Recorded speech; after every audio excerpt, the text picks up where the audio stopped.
E essa música, Saudade de Minha Filha, depois foi escrita para a avó do Tarcísio, que era a filha mais velha de Tonheca. Um dia ele vai vir aqui contar essas histórias todas, ele tem documentos maravilhosos. Então é uma das primeiras vezes que isso é tocado. Acho que a mãe do professor Tarcísio já cantou algumas vezes, a avó cantava também, mas nessa versão é estreia. Exato. Essa peça era muito cantada pela minha avó, porque ela falava muito dessa saudade do pai, que era o Tonheca Dantas, que foram separados quando ela ainda era muito jovem, e ela só veio voltar a conviver com o pai já com 15 anos de idade, e ele dedicou essa música para ela, e ela cantava, mas a gente não tinha a partitura escrita dessa música, a gente não tinha a partitura. Então, pela memória dessa canção que a minha avó cantava, a gente transcreveu essa partitura, fizemos também juntamente com Joab Williams, que é também pianista, foi meu aluno, fizemos a harmonização, e aí hoje é possível a gente tocar essa linda música. Muito bem. Então, Saudade de Minha Filha, de Tonheca Dantas.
Bem, pessoal, boa tarde de novo. A Joventina me pediu para representá-la aqui. Eu sou o Antônio Cortez, diretor do Instituto. E temos uma satisfação muito grande, sempre na Juntas Culturais, porque sempre aparece algo novo e reconfortante para nós. A palestra de hoje, o Tempo de Arte, conversa com o Selma Bezerra e Manuel Neto, é uma coisa assim que vem me mantendo muito curioso há vários dias, desde que foi definido que seria este o assunto de hoje. E eu não sou nenhum entendedor de artes. Meu primeiro conceito de arte era quando eu era criança, que era menino arteiro. Não era? Menino arteiro. Quando a gente fazia, era buriçoso, coitado, assim, muito fazer. Eu só vim entender que arte era uma coisa, uma dimensão muito maior, à medida que fui crescendo. Tá? E hoje eu tenho certeza que nós vamos ter aqui coisas maravilhosas. Então, em nome da presidente Valentina Simões, a gente agradece a todos os presentes, confreiras, confrades, senhoras e senhores, e nada mais de papo da minha parte. Vamos agora ouvir o que Onofre e Selma têm para nos oferecer. E vai o nosso agradecimento a vocês. Ok? Fiquem à vontade, a casa é sua.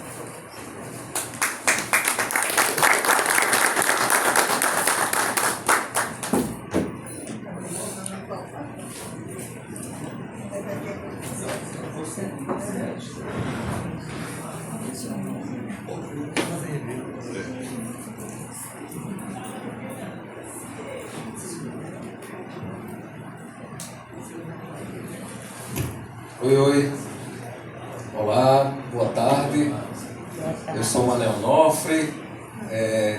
Estou aqui para bater esse papo com vocês, em particular com minha amiga Selma. Mas antes eu gostaria de fazer um registro muito carinhoso. Hoje é o dia do artista plástico, então nessa sala tem vários artistas, em nome de Selma, de Ivanise, de Alexandre, enfim, muitos que... Ângela Almeida, que são artistas. Eu queria parabenizá-los. Não é fácil ser artista no Rio Grande do Norte, mas professor Carlos Gomes, mas é uma luta necessária, é uma batalha que nós que aproveitamos e desfrutamos, agradecemos esse empenho e essa persistência de cada um de vocês, artistas aqui do Rio Grande do Norte.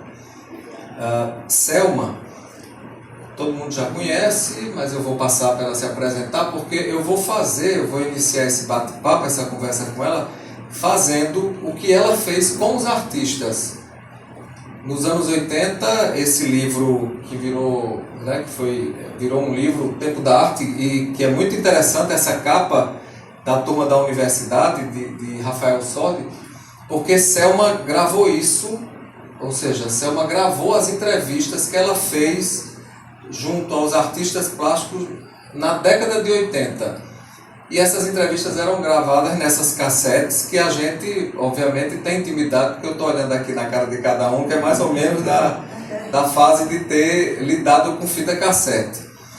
Então ficou uma coisa muito criativa, mas eu acho que muito mais criativo foi isso que ela fez. Como eu também não fico atrás, às vezes sou criativo, vou fazer o que ela fez com os artistas daquela época, que foi...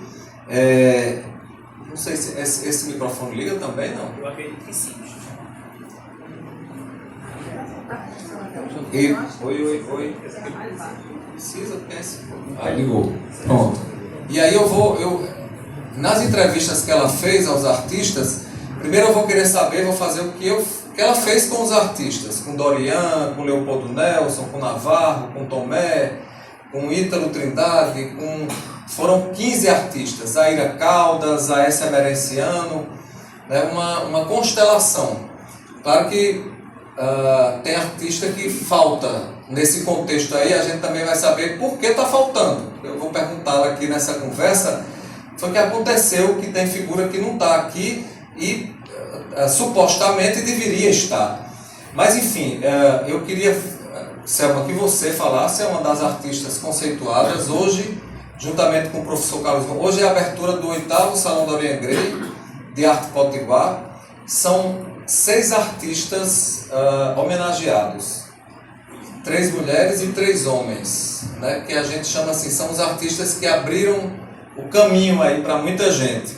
Selma Bezerra, Ana Antunes, que é escultora, e Célia Albuquerque, que foi da primeira turma de Educação Artística de Artes do Rio Grande do Norte. Túlio Fernandes, digamos que seria o artista mais longevo que a gente tem em atividade, e ele continua e segue pintando. Nós temos o nosso queridíssimo professor Carlos Gomes, também artista homenageado.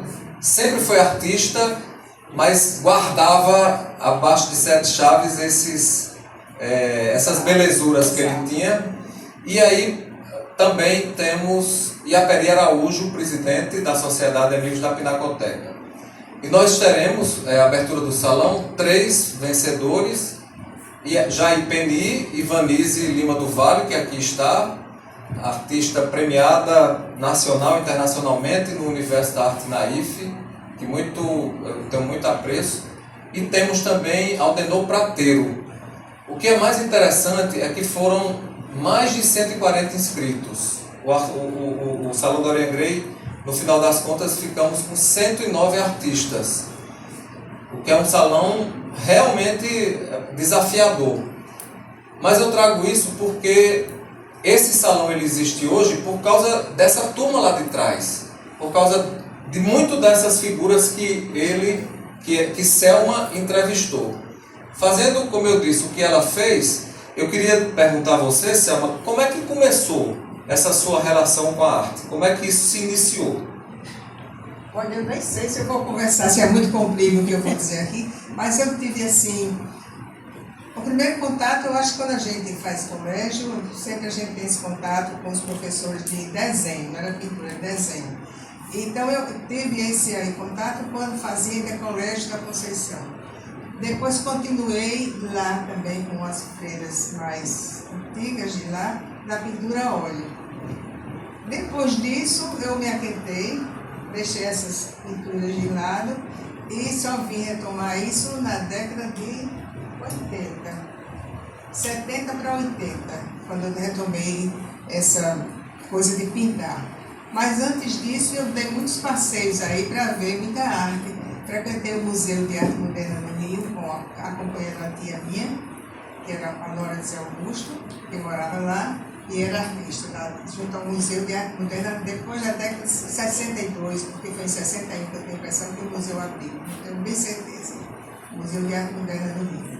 Então eu andei, fiz esse percurso para poder então me sentir mais reconfortada em fazer o que eu gostaria de fazer.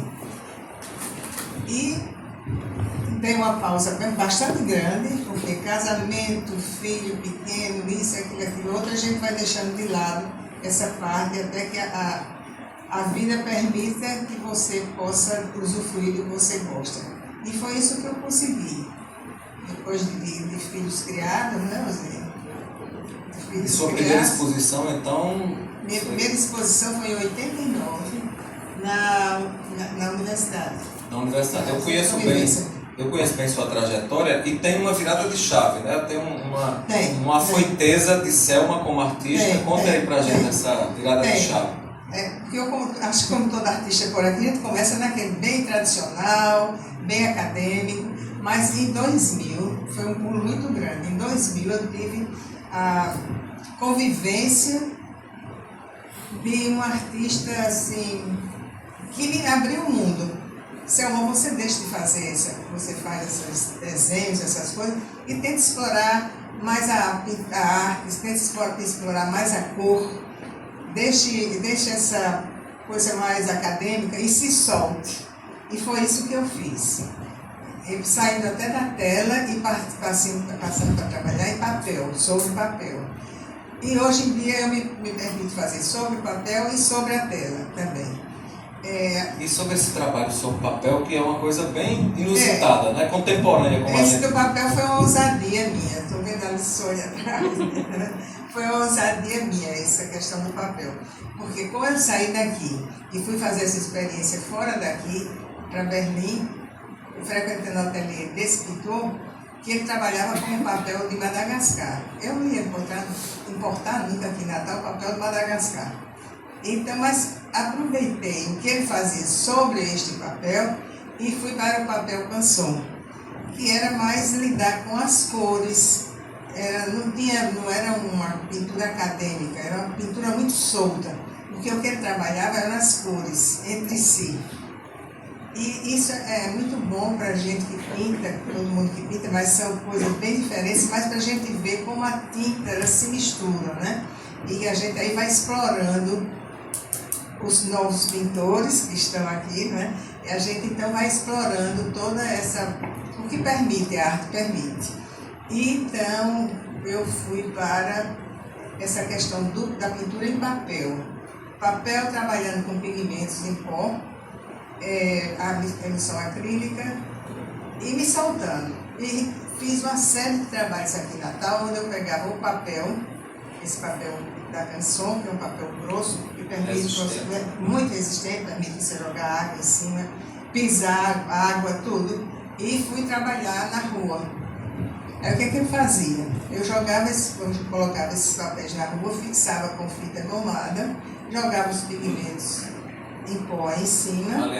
Aleatoriamente, nada desenhado. Jogava aí, jogava a emulsão acrílica e deixava que as pessoas passassem e pisassem em cima. E vamos ver o que é que sai disso aí, né? E o primeiro trabalho que eu fiz foram 10 papéis distribuídos aqui em Natal. Muito na Ribeira, dentro de Petrópolis, tirou muita coisa. Ponta Negra, na calçada de Ponta Negra. E depois eu recolhia, jogava o pigmento, jogava a emulsão, fixava com a fita gomada. E depois eu ia recolher estes papéis. E ia ver o que é que tinha sobrado deles. E o que tinha aparecido digamos assim, de uma forma. Não era desenho que tinha, era forma. E foi muito bem aceito, porque muitas pessoas achavam aquilo muito interessante e iam e pegavam e assinavam, desenhavam, porque eu deixava na rua e ficava por perto sempre se precisasse dar um suporte ainda para eles. E fiz isso, e depois dessa ousadia, que aí o povo dizia assim, não, isso Você é fez arte. exposição na UFRN? Fiz exposição na UFRN e fiz exposição na Casa da Ribeira Acho que também. a Ângela Almeida foi a curadora, né, Ângela? Que dela? Ali atrás. Menina. Foi bem. E isso aí me provocou assim, uma coisa muito boa, uma ousadia. Tenho um ateliê, fiz meu ateliê depois que eu cheguei dessas aventuras todas, eu tenho um ateliê aqui da Pedra do Rosário. Quem quiser conhecer, está às ordens. Meu ateliê é bem pequeno, mas é lá onde eu sempre produzo. E a gente vai sempre, a arte você vai sempre querendo fazer mais coisas, né? Você quer, eu tenho isso, não, mas vou experimentar essa outra coisa. É tanto que hoje eu estou com uns trabalhos imensos, não é? Isso. E em floral assim, muito grandes, são trabalhos de mais de 1 metro. E que hoje eu não viu esses trabalhos.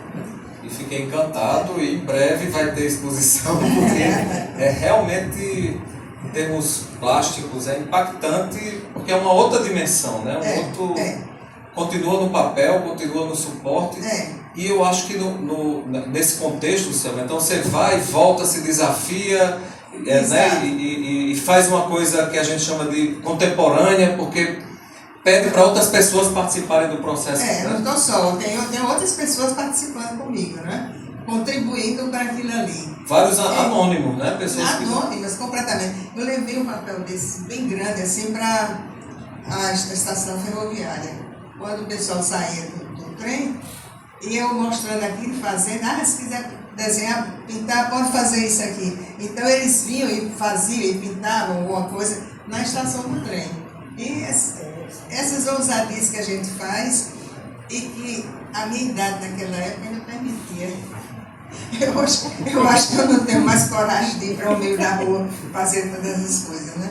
Mas, então, me surgiu arte diferente, que é uma coisa que nem todo mundo gosta, que nem todo mundo entende bem por que fazer isso, né? Mas a arte é uma coisa que sempre incomoda, tanto na pintura, na música também, não é? Sempre uma coisa que você faz quando você não segue determinada linha, é uma coisa que incomoda. E isso aí fugia totalmente daquele academicismo que eu tive quando eu estudei em colégios, em outros lugares que eu andei. Mas também quem me deu essa grande força foi esse pintor da Alemanha, que ele é um brasileiro que mora aqui, mora lá e vinha sempre passar férias no Natal. Entendi. Houve uma provocação, né? É. Selma, então sua trajetória você trouxe pra gente, teve essa fluidez que você vai e volta, porque eu acompanho de perto o seu percurso. E tem uma situação que eu acho que era importante as pessoas. Por que você parou para fazer várias entrevistas? A gente está na Casa da Memória, né? Na Casa da Memória, o nosso instituto é o guardião dessa memória. Então, para a gente, eu como integrante, é de uma riqueza sem precedentes, porque você trouxe o registro de um tempo e tem coisas nesse livro que são muito pitorescas, que o artista revela, o artista conta de maneira muito íntima para você que foi lá. Eu senti falta, e aí eu quero saber por quê. Eu vou ler para vocês quem são os artistas que estão aqui, né? Assim, quem são os artistas que Selma, os 15 artistas que Selma na época, ela vai primeiro, quando eu terminar de ler quem são os artistas, explicar por que fazer esse trabalho, né? Por que fazer esse trabalho de entrevistar e organizar isso. Então, primeiro, Zaira Caldas, Dorian Gray, Aécio Augusto Emerenciano, filho está aqui, Marlene Galvão, Túlio Fernandes, Tomé Filgueira, Leopoldo Nelson, Iaperi Araújo, Carlos José, Erasmo Andrade, Madevainer, João Jackson, Eugênio Medeiros, Ítalo Trindade e Diniz Grilo. Então a pergunta é, por que você parou para fazer? Eu li um dos, né, assim, com mais interesse, que é exatamente o de Dorian Gray, e Dorian, porque é meu artista preferido, Dorian diz que assim, elogia muito o fato de você estar fazendo esse registro, porque a gente tem um lapso de memória, principalmente desses registros no que diz respeito à literatura, à arte, à cultura de um modo geral, e ele deixa lá claro, e o mais interessante é que na passagem ele diz, Selma, inclusive, eu vou lançar alguma coisa nesse sentido. Quer dizer, ele já estava preparando, né, o que veio depois a ser a grande referência bibliográfica do percurso dos artistas então. Então a pergunta é, por que você fazer essas entrevistas? Qual foi o que lhe moveu? O que me moveu porque eu procurava saber dos artistas de Natal e do Rio Grande do Norte, principalmente aqui da capital, e eu não encontrava nada que me dissesse. Eu ia encontrar coisas bem passadas, no começo do século, talvez, com os Tílio Dantas, e pronto, e ficava sem nada. Aí eu digo, como eu estou nessa área de arte, eu vou tentar tornar conhecidos os artistas aqui da cidade, que a gente de repente não tem. Você sabe quem é um artista quando tem uma exposição e que divulgava naquela época. Divulgava, saía em jornal e tudo mais, e acabou-se. E o quê? Tanto que a dificuldade que eu senti foi porque eu não encontrava nenhuma, vou chamar literatura, que eu encontrasse nominado os artistas daqui do estado. Eu não encontrava.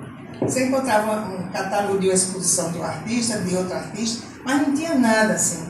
Aí daí a minha curiosidade de fazer essas entrevistas com esses artistas. Com esses artistas, então. E que ainda bem, e com o apoio de Rafael Sordi, com essa capa maravilhosa, Ângela Almeida, né, Elzinha também, fez valer isso que você colocou. Mas eu vou, não sei se vocês notaram, eu fiz questão de ler, são 15 artistas, e eu senti logo, quando eu peguei, eu disse, cadê Newton Navarro?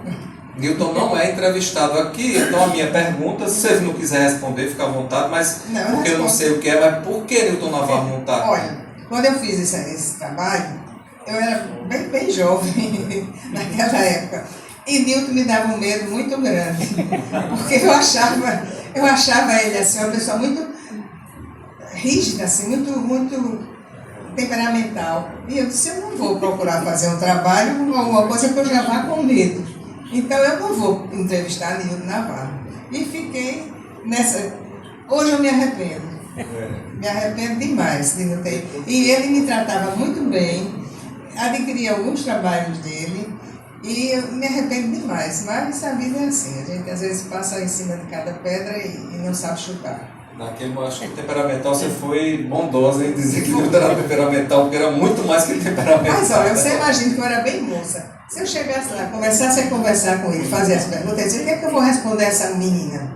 Não é? Ele era desse jeito, Vou Nildo. perder meu tempo aqui com essa menina. Não era, porque eu era jovem, eu era muito jovem.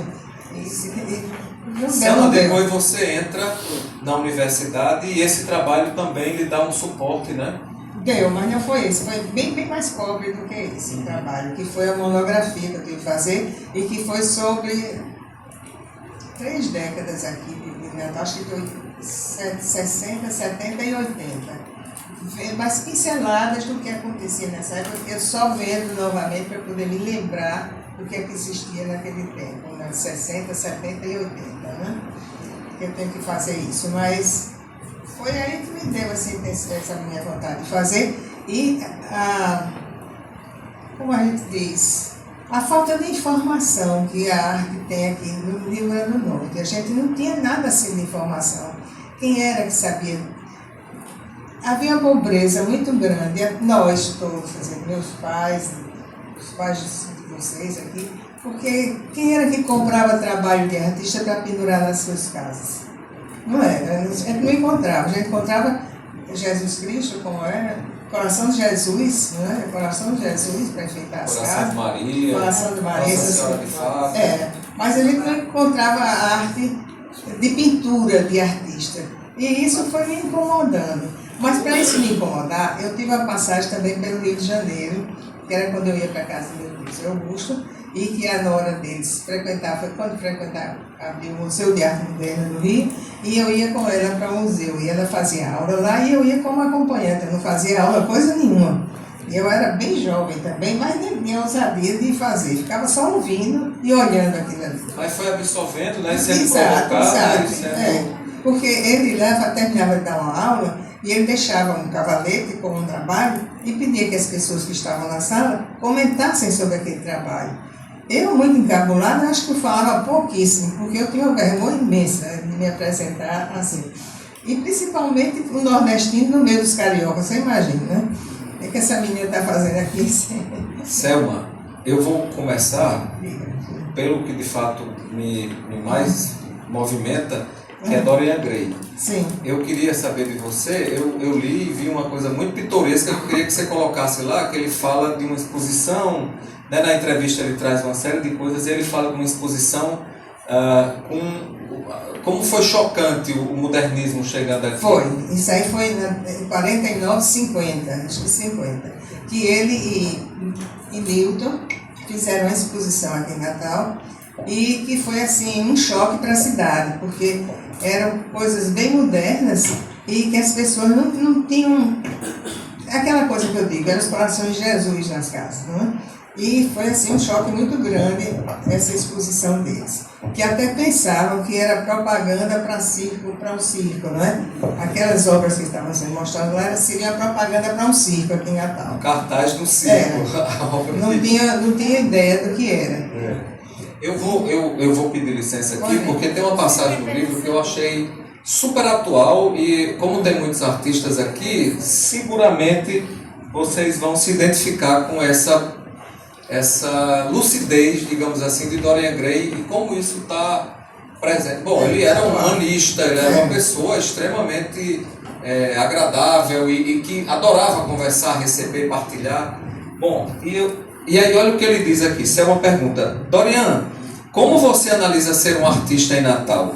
Dorian diz, as artes plásticas aqui no Rio Grande do Norte ainda são um problema, ainda são uma incógnita. Você sabe que não temos mercado, não temos meios mínimos para dar ao artista uma certa tranquilidade para se voltar à sua arte. Olha só, Dorian disse isso no começo da década de 80. Não temos meios mínimos para dar ao artista uma certa tranquilidade para se voltar à sua arte e realizá-la de maneira profissional. Você sabe, Selma, das dificuldades que o artista tem para sobreviver.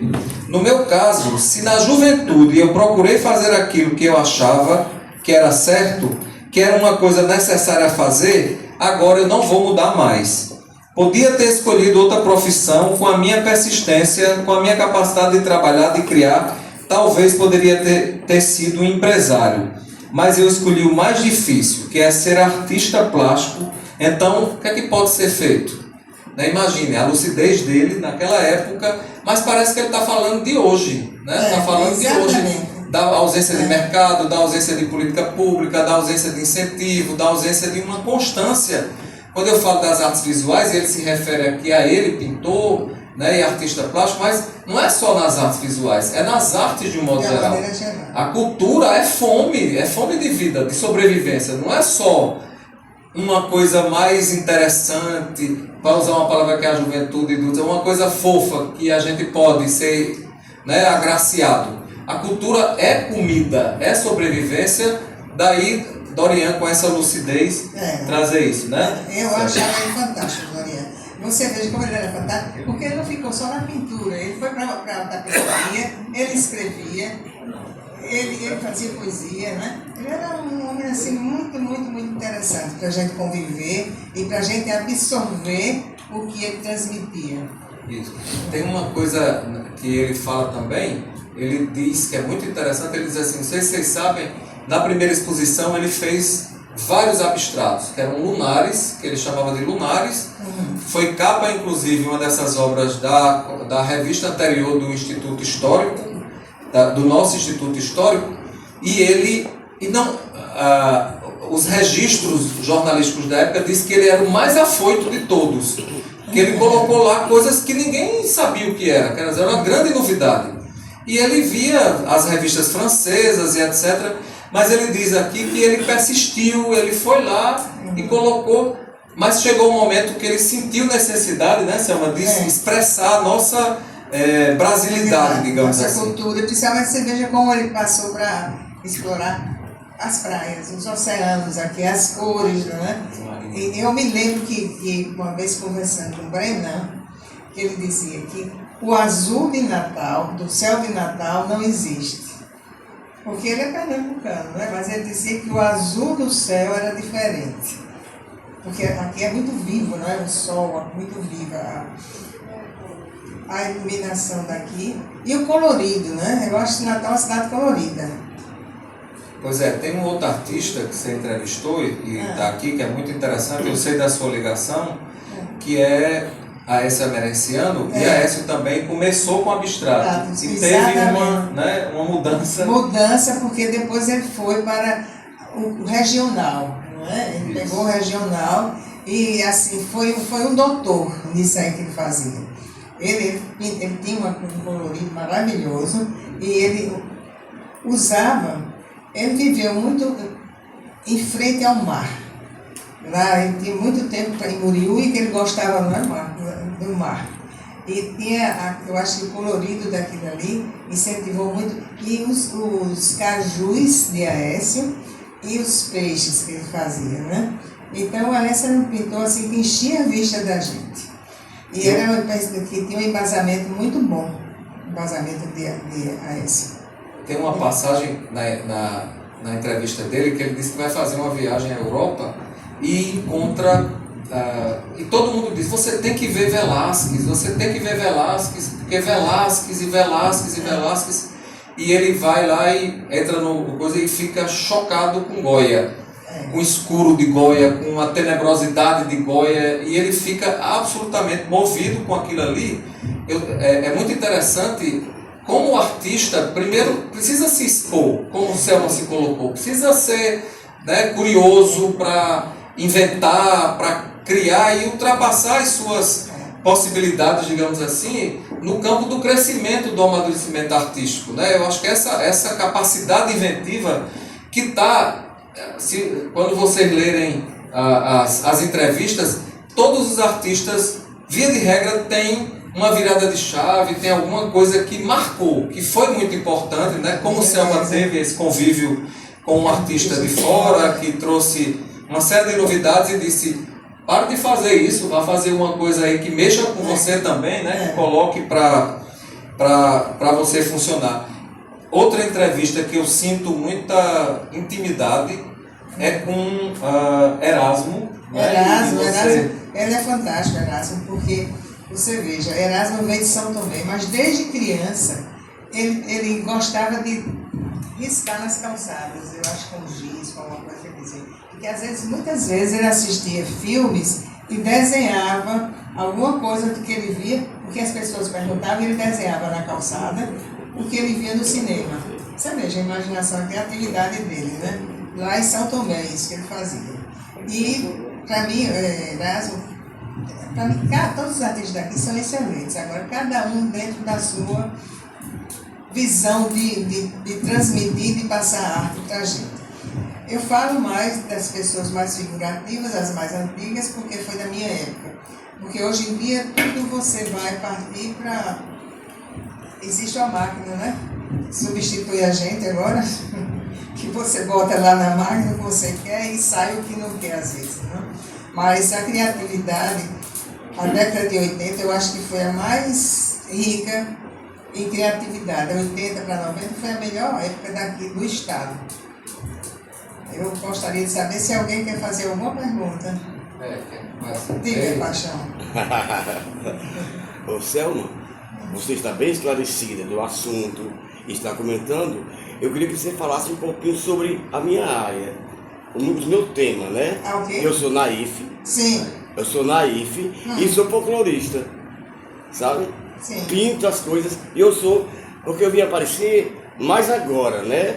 Mas eu já pinto, olhe... Há muito tempo, eu sei. Pinta o 7, inclusive, né, Paixão? Paixão, tá Pinta bem. o 7, inclusive, né? O 8 também, meu filho, 9, 10. Paixão, não, eu vou chegar lá, a gente tem calma. Pronto. Calma. É porque eu sou meio apressado. Vamos Não, você é esperar. apressado. Porque a gente começou por aí. A pintura naif, a pintura... como é que a gente chama? Naif, primitiva. A gente tem Maria do Santíssimo, né? Que foi o grande nome da pintura primitiva daqui. Maria do Santíssimo, tia-avó de Aperi, né? Tia-avó de Aperi. E que foi assim, por exemplo, eu tenho um trabalho dela que é guardado, escondido, porque eu tenho medo que a claridade estrague, né? O trabalho dela. Então eu acho que eu vou lhe vender menos. Você esconder também o meu desse. Não, eu tenho seus também, todinhos, viu, Paixão? Eu sei disso. Eu vou, já que Paixão provocou, eu vou trazer a Selma Ao lado puro do nariz. Hein? É ao lado puro. É. A ansiedade não deixa de ser a coragem. É. Você fez uma colocação agora muito boa. Nos anos 80 teve um processo. Hoje é preciso ter coragem. Fazer a colocação.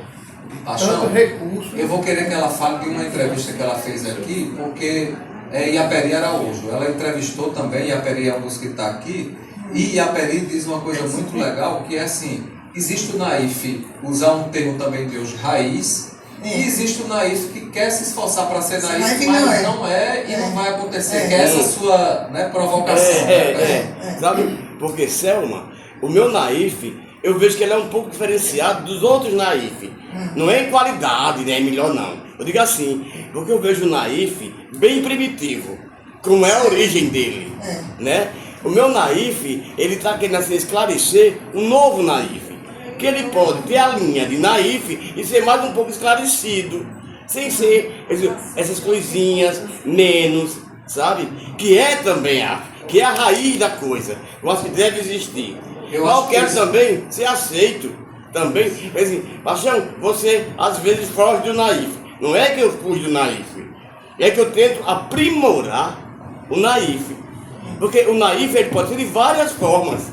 Não é a história do naif que tem que ser aquela coisinha, não. Você Paixão, pode ser naif. Nas entrevistas ele traz dois exemplos, ela questiona isso que você trouxe, e a Peri é um dos que se coloca.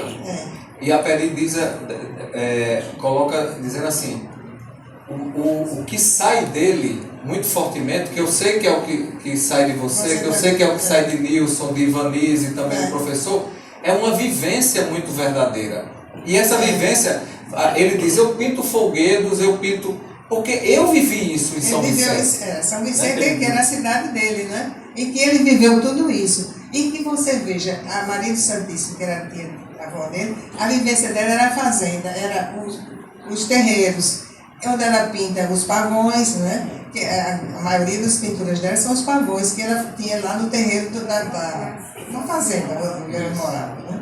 E eu tenho muito orgulho de Pavão, que foi a dela que eu ganhei o prêmio internacional. Pronto, então parabéns. Renan, só uma pergunta. As duas, uma. Algum desses entrevistados era alguém que não era tão visto na época, você teve aquele olhar clínico e que você sente hoje é uma pessoa que tem um reconhecimento merecido e tem, assim como o Navarro, tem alguma pessoa que você se arrepende de não ter entrevistado? Deve ter, eu não me lembro assim, não, mas eu acho que deve ter. Mas essas pessoas que estão aí, eram as pessoas que a gente podia dizer assim, em evidência, que a gente sabia que eles faziam, trabalhavam, que eles pintavam, e que tinham outras profissões, não tinha só aquela profissão. Agora, deve ter alguém que eu me esqueci, que passou, por exemplo, Navarro eu não entrevistei com medo, né? Covardia total. Selma, eu vou pensar, porque tem a ver com a pergunta de Renan, tem um entrevistado, que é Eugênio Mariano, que num determinado momento Eugênio sai, né, de cena, e enfrentando uma série de dificuldades que ele fala na entrevista. Na entrevista dele, fala porque Eugênio ele é um grande desenhista, ele é pintor, artista, mas ele é um grande desenhista. Então, o tema que eles falavam era muito corpo humano masculino, os nus masculinos. E isso a cidade não aceitava muito. Mas ele é excelente desenhista. Ele fez uma série de... Eu tinha até esse álbum, que era... De índios. De índios, exato.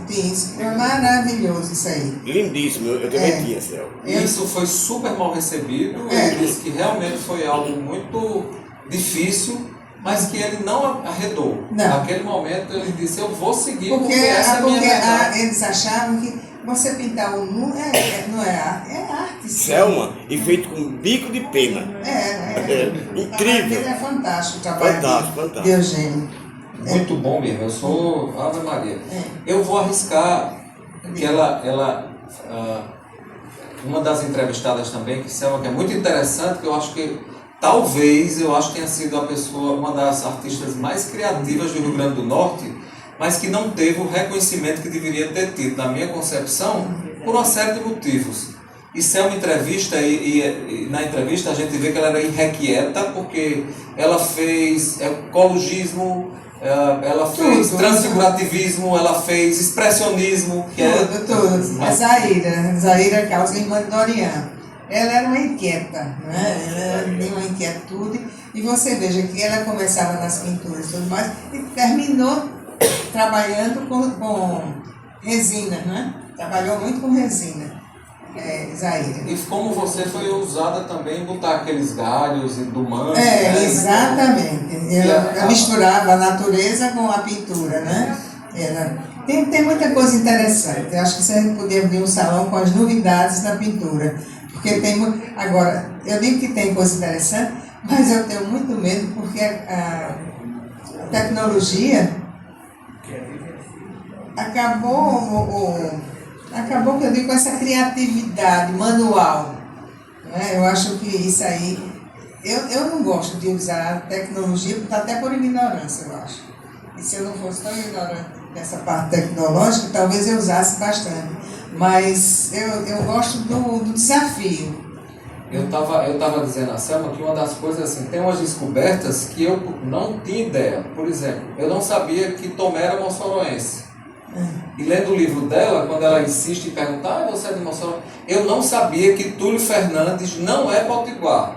Nasceu na Paraíba. Paraíba. Eu não sabia disso. E ele fez um percurso contrário ao de... que é muito interessante isso. Ele fez um percurso contrário de Navarro, que ele também revela isso, e a gente vê. Navarro saiu daqui para estudar Direito em Recife. e muda porque se envolve lá com a galera das artes, né, com Lula Cardoso e tantas outras. E Túlio saiu daqui para ir fazer artes, supostamente, para morar na casa do tio, mas no meio do caminho descamba para medicina. Mas a arte não deixou, não saiu dele, não teve como, né, enfim. E era extremamente academicista, retratista, e depois muda e vira o que virou, com essa folhagem, com folclore, com... É bem interessante o trabalho de Túlio, porque é um médico, não é? Médico, deve estar com a sua cabeça na medicina, mas eu acho que essa parte da pintura é quando ele relaxa isso aí. E ele trabalha muito bem as folhagens, né? Muito bem. Eu não sei se os trabalhos dele mais antigos, que eu não me lembro, mas é sempre com flores, folha, pássaro, né? O trabalho dele. É bem interessante. Folclore, muito forte. Ali no outro canto você tem alamedas e alamedas com de Túlio? Ai, que maravilha. Ele mudou a cor. Sim. Ele hoje pinta mais escuro. Professor, faz 15 dias que eu fui lá. Ele virou um geométrico. Eu fiquei chocado, porque ele disse, você acredita que eu, essa idade, resolvi me desafiar e fazer umas composições geométricas interessantíssimas. Então ele está no abstracionismo geométrico. O que é muito legal, porque o artista mais longevo segue numa profusão, né, numa capacidade criativa muito interessante, que eu acho realmente assim, rico demais, né? Muito interessante. Agora, deixa aí mais alguma coisa. Só por conta de você e do seu horário, entendeu? Sim. A gente continua, vou deixar 10 minutos antes da pergunta, vai ficar sem pergunta, porque você tem 18 horas lá. Não, mas já tô tranquilo, lá é 18h30, mas já está perguntando, né? Como é uma conversa e a proposta de conversa, assim. Eu quero que prolongue mais. 18h30. Leopoldo. Leopoldo Nelson, meu respeito, onde ele estiver. Leopoldo era uma figura muito interessante.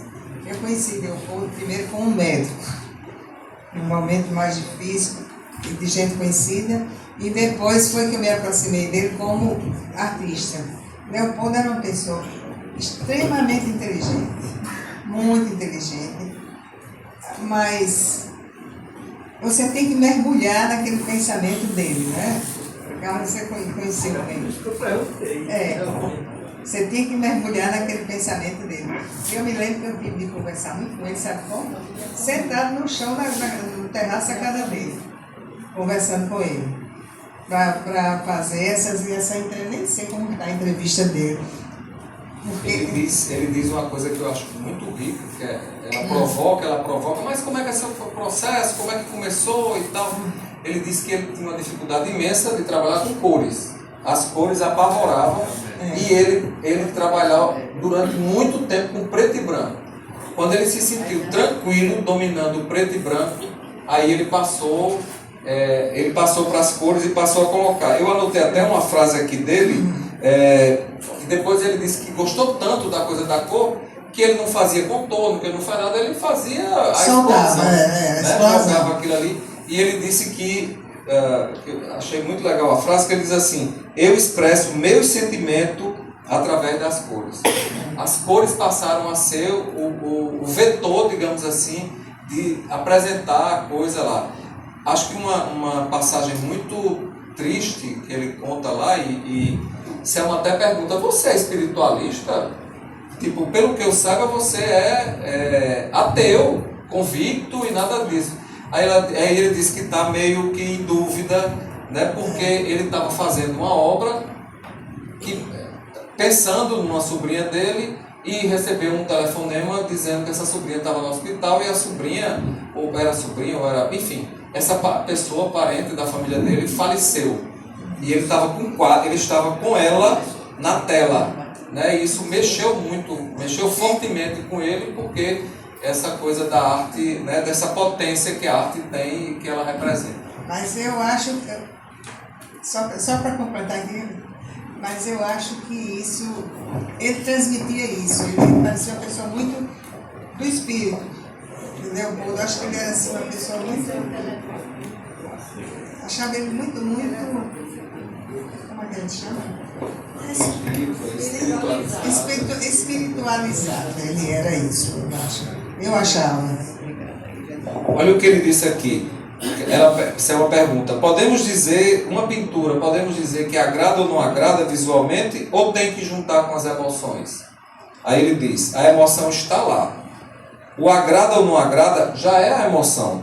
Tentar explicar uma obra de arte com palavras lógicas, com teoremas matemáticos, não adianta de nada. Não tem uma máquina que consiga transcrever a linguagem de uma emoção, do que uma pessoa sente pela outra, ou a emoção de olhar uma pintura. Por exemplo, vou contar uma história, eu fiz um trabalho científico. Bom, aí ele vai exemplificar. Eu estou trazendo pedaços daqui porque é realmente muito interessante. Como não era comum uma pessoa chegar lá e fazer uma entrevista com essa... querendo registrar efetivamente as coisas, então é um momento seguramente que eles se revelavam, né? Que eles traziam, esses artistas todos traziam. Por isso que eu indico a leitura, eu estou na 3ª leitura, é um livro muito legal, porque é como se a proposta disso aqui, né, um tempo de arte é uma conversa. O que ela fez é isso que está acontecendo. E eles contam, e eles revelam coisas que são muito cativantes, realmente, que são muito verdadeiras. E outra coisa, aproximar mais das pessoas, a vida desses artistas, dessas pessoas que são tão ricas em conhecimento, em acessibilidade. É muito interessante você ter uma convivência com desses artistas, porque como a gente aprende coisas, viu? Quando a gente está disposta e o espírito aberto, você mergulha muito nisso com muita sabedoria. Me lembrei aqui o termo que ele disse, que quando ela provocou, peraí, mas como é que isso e tal? Aí ele disse que virou um ateu espiritual. Nesse contexto, eu sou ateu, mas eu também não nego, porque muitas coisas têm acontecido e a pintura, digamos assim, a arte era um dos elementos que tinham levado a essas questões todas. Eu vi aqui também um artista que infelizmente está numa situação delicada de saúde, que é João Jackson, né? E Selma também conversa com ele, perguntando das coisas, e ele diz: eu sou terrível, eu não me aguento. Imagina as pessoas, né? Ele é bem verdadeiro, digamos assim, ele é bem sincero, todo mundo tem ideia de que é uma figura, é um artista, né? Que tem um percurso, mas ele mesmo, porque foi a primeira vez que eu vi, de tudo que eu já li sobre arte, sobre não sei o quê, ele assumindo que é um sujeito difícil, inclusive que não... Sim, é muito isso, né? Diz muito isso, que ele é uma pessoa muito complicada, não é fácil. E que inclusive não entende como aquela arte dele não corresponde a ele, que ele faz uma coisa muito organizada, detalhada, acadêmica, um realismo muito... Mas por dentro eu não sou nada disso. Então eu sou, que é um outro termo, que eu não me lembro agora que é, eu sou um incoerente, né? A minha arte não me corresponde, não me representa, mas é ela que eu me esforço para fazer da melhor maneira possível. Eu uso técnica para poder ela sair. Mas, Onofre, eu acho que todo artista é assim. Todo artista, direto ou indiretamente. Sabe, cara? Ele pinta, ele faz uma coisa, mas que indiretamente ele não gosta, não. Ele faz porque ele quer vender. E ele sabe, o povo, o artista, ele convive com o povo. E ele sabe o gosto de cada um dos seus clientes. Aí ele faz uma coisa para vender. Porque o artista, ele necessita de sobreviver. Quando não é um grande artista, tem um bom emprego, ele tem que rodar, céu. Eu sei. Sabe? Agora, quando você tem seu bom emprego, aí você pensa o que você quer, quando você quer, porque aquilo ali é supérfluo para ele. É um lazer. Que é aquilo que Dorian disse aqui, né? A situação do mercado. Em toda cidade, eu acho que em todo lugar a arte é muito difícil. A comercializar a arte não é coisa fácil, é coisa bastante complicada e difícil. E quanto menor a cidade, mais difícil, porque as pessoas têm um poder aquisitivo menor, não tem a cultura ainda de saber valorizar a arte. É muito difícil você. Eu acho que viver de arte é uma coisa bastante difícil, muito difícil. Mas se vive, Selma. Mas lógico que se vive, né? Se vive, A arte não é comum. Eu sou um bom exemplo da história. Eu vivo da arte. Não é comum, né? Não é comum. Olha a frase que Dorian está aqui na abertura do coisa. A arte é uma coisa permanente. Você tem que acreditar nela, mesmo com todos os percalços. Você tem que acreditar nela, mesmo com todos os percalços. Você não vai pintar só pensando que você vai ganhar louros com isso. De jeito nenhum. Você tem que pintar primeiro para seu prazer, e depois vamos ver o que é que acontece, né? Selma, você não entrevistou uma pessoa que está aqui, porque ela foi, na época, ela surgiu em 1985, e eu admiro muito dentre os que estão aqui, que chama-se Ivanise. Ivanise. E Paixão sabe dessa história, que é muito interessante, que tem sempre um estalo assim. Por que é que você virou artista? Posso contar, amiga? Pode. Pode contar. Por que é que você... Ivanise, como Paixão, como Nilson, né, enfim, como o professor Carlos Gomes, são estrelas da arte naif, potiguar e nacional, já nos salões, já estão aí já com percurso reconhecido, Paixão, todo bom. São as nossas estrelas naif, que muito nos... E aí, Ivanise, que surgiu em 85, é uma fofoquinha, mas vou não, dizer. pode contar.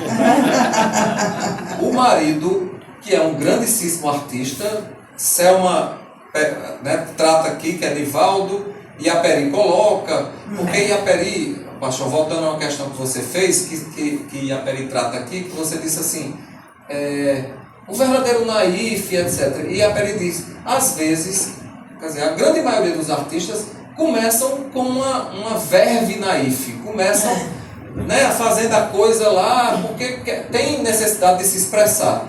E aí vão evoluindo e etc. E Paixão e Iaperi diz, por exemplo, César Revoredo e Fernando Gugel foram artistas naif no início, no passado, mas que não são mais. E fica muito estranho se eles quiserem ser. Porque eles não se identificaram, né? Porque a identificação é importante. Exatamente, ele usa esse termo. E lá para as tantas ele diz que não é porque eles estudaram, é porque eles sentiram a necessidade de fazer outra coisa que não aquela que ele se identificava. Né? Que ele estava lá. Mas Ivanise, casada com Nivaldo, um dos grandes...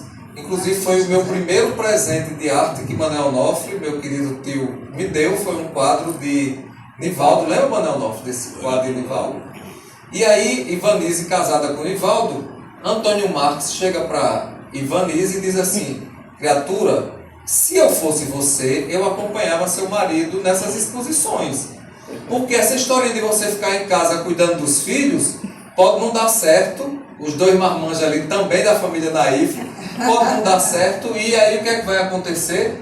Você corre o risco de perder, porque ele é muito assediado, ele é um artista conhecido aqui e etc. Aí Ivanise, diga aí, Paixão, cabeçuda, disse, quer saber, eu vou agora. E não só passou a acompanhar o marido nas exposições, mas também a fazer arte e chegar num patamar absolutamente igual do patamar. E eu vou completar a fofoquinha também. E ela teve todos os motivos para voltar. Não vou entrar em detalhes, mas foi primordial a volta dela. Senão ela tinha dançado. Fica no segredo. Fica no segredo. Gente, a gente está acabando de receber aqui que estamos... Agora que a conversa está ficando boa, porque começa a aparecer, né, as fofoquinhas e etc. Mas enfim, eu vou passar para a Selma, para ela finalizar. Eu queria dizer da minha satisfação de estar ao lado de uma artista tão cuidadosa, tão, que tem uma trajetória, né, que ilumina muitos dos que estão aqui, uma trajetória tranquila. Selma é uma pessoa cuidada, Selma ela não é expansiva, mas ela é muito responsável naquilo que faz. E se desafia e permanece pulsante e inclusive contribuindo num universo que não é inicialmente o dela, que é o universo da literatura através de uma pesquisa que ela fez. Então, registrar minha satisfação, primeiro, de estar conversando com ela, segundo, de ser perante uma palestra, uma audiência tão seleta, repleta de artistas, Joto, enfim, de tanta gente boa que eu e muitos, né, nossa Jacome, muitos admiram, Sônia Jacome, enfim. E dizer da minha alegria e passar para a Selma encerrar, porque a gente já estourou o tempo. Eu ia dizer uma coisa sobre Selma. Mas nem vou dizer que já estourou. Já estourou o tempo, mas rapidinho, só para agradecer vocês. Uma plateia maravilhosa, que interessada e interessante, provocativa, e eu tendo aqui um grande suporte que chama-se Onofre. Eu acho que Onofre é o grande representante e mecenas da arte aqui no Rio Grande do Norte, é só aqui no Rio Grande do Norte, porque ele dá, vocês não sabem, e talvez saibam, né, a importância que ele dá para os artistas e o apoio que ele dá a esses artistas. Ele descobre gente, ele leva você para participar de atividades. É uma pessoa que a arte tem que agradecer muito ao Onofre. Não é nenhuma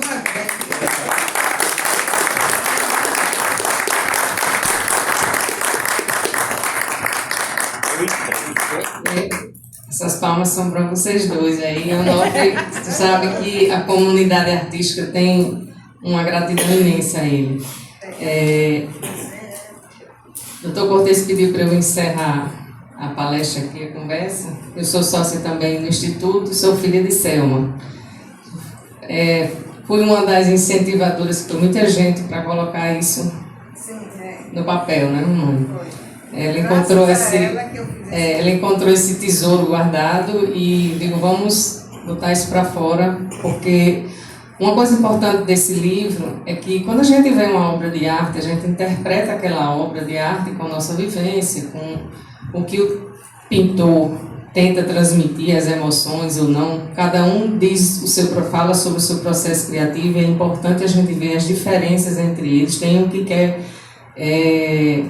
colocar cores e beleza, trazer beleza a um, tem os que não, que querem minha arte, que choque, que o provoque, que cada pessoa, cada artista tem um. E esse livro é importante porque não é a visão da gente para a obra de arte, é a visão de cada artista, do como ele, o que é que ele está fazendo, como é que ele faz arte, como é que ele faz o seu processo criativo. Então é de dentro para fora do artista. Quando a gente vê uma obra, a gente vê da gente para lá para a obra. E esse aqui é o artista saindo de dentro dele, que é que ele...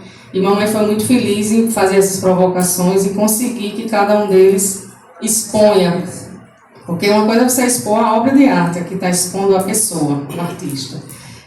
Tem outra coisa que não foi dita e que eu queria acrescentar, é que usando a modernidade, o livro com a nova tecnologia, todas essas entrevistas estão disponíveis no Spotify. Então você no QR Code, tem um QR Code que você entra e pode ouvir. Não tem a qualidade que tem hoje em dia. Foi o que se conseguiu recuperar das fitas cassete para passar para o Spotify. Então cada um pode clicar aí no Spotify e ouvir as entrevistas dos artistas.